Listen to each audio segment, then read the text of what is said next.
What is the potential downside to changing speed limits outside schools?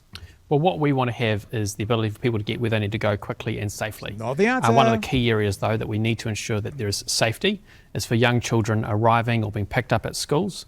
And so we're not going to continue the last government's blanket approach to reducing speed limits. We have targeted interventions, and as part of that, we'll require schools to have a slower speed limit at those times of pick-up and drop-off, which a lot of other countries do as well. So what are the potential downsides to having variable speed limits outside schools? Well, ultimately, it's a targeted approach. It's about actually saying, I don't think there's any downsides. There's zero downsides whatsoever. I think it's about making sure we are improving the safety at the time when children are being picked up or dropped off outside schools. And this is about ensuring that the traffic's moving slower and there's improved safety at those times. But actually, the rest of the time, people need to get where they need to go. And so we don't want to take a blanketed approach like the last government, where there's whole swathes of Auckland are now...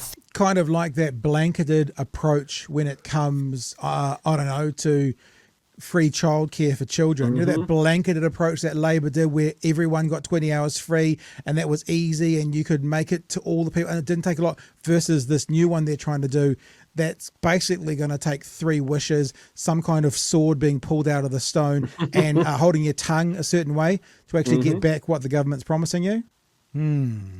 30 kilometres per hour. And if you go visit those suburbs, I'll tell you what, not many people, including the buses sometimes, are actually doing 30 kilometres per hour. So this is the point I wrote to myself. So what he's saying is, if people don't follow the law, that means that law is pointless.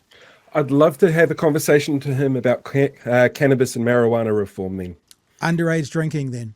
Just lower the drinking age. I know lots of 16 and 17-year-olds that drink. People not following the law means the law is pointless. That's what he's saying. In those areas that it's only 30, people aren't going 30 anyway. Okay, in that area, in that division at 18 where people are supposed to start drinking, they're not doing it anyway. So let's get rid of that one. It's such a stupid answer. Yeah. And I don't know why anyone would fall for it. Anyone. We'll keep going, eh? Just to be clear, as Transport Minister, you think there are zero downsides to having variable speed limits outside schools? Well, I think, that's my question. Well, I think it's about the balanced approach that we need in this circumstances. So my question is there a downside to having variable speed limits outside schools as opposed to a blanket approach? Well, the other option is you have to have a blanket reduction in speed limits. And I'll tell you one of the issues there is if you go to some of those Is there a downside? Is there a potential downside to having variable speed limits outside schools? The issue you've got is where you do go to those suburbs which have It's beyond politician. It's actually just fucking rude now. Yeah. You know what I mean? It's like, answer the question or I mean, you know what? You know that when you get the Snoop Dogg meme coming up and the glasses spin on and land on people's face? Yep. If Jack Tane had gone, if you don't answer my question, we're ending this conversation right now. Ask him one more time. He doesn't ask it and go, thank you, Simeon, for your time. Moving on. You know? Yeah. That would have been perfect. The non-answer is what they tend to go to at the moment, particularly around data sets. Because during that interview, he did give a couple of straight answers to really simple yes-no questions, like, was this a thing that you campaigned on? No, we didn't campaign on increasing the registration rates for vehicles.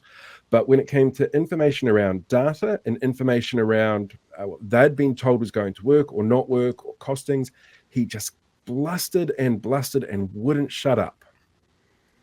And you know, it doesn't really matter because children are smart enough that if they see a speeding car coming, they'll just get out of the way. Oh yeah.